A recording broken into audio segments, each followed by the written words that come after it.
தினம்தோறும் விளக்கேற்ற நல்ல எண்ணெய் இதயம் நல்லெண்ணெய்.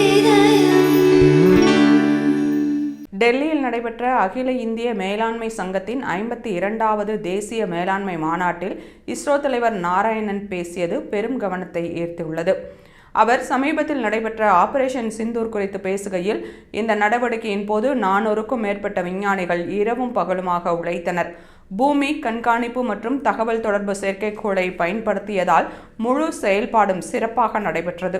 அனைத்து செயற்கைக்கோள்களும் மிகச்சிறப்பாக செயல்பட்டன என்று தெரிவித்தார். மேலும் உள்நாட்டில் உருவாக்கப்பட்ட ஆகாஷ் தீப் போன்ற வான் பாதுகாப்பு அமைப்புகள் இந்த மோதலின் போது வெற்றிகரமாக சோதிக்கப்பட்டதாகவும் இது இந்தியாவின் தொழில்நுட்ப திறனை நிரூபித்ததாகவும் கூறினார். விண்வெளி தொடர்பான முன்னேற்றங்களில் இந்தியா தன்னிச்சையான பாதையில் பயணித்து வருவதை அவர் உறுதிப்படுத்தினார். அதே சமயம் ககன்யான் திட்டம் குறித்தும் அவர் விரிவாக பேசினார்.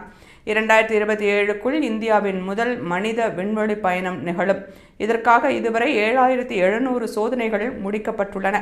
மேலும் 2300 சோதனைகள் நடத்தப்பட உள்ளது. இத்திட்டத்தின் கீழ் 3 மனிதர் இல்லாத பயணங்கள் மேற்கொள்ளப்படும்.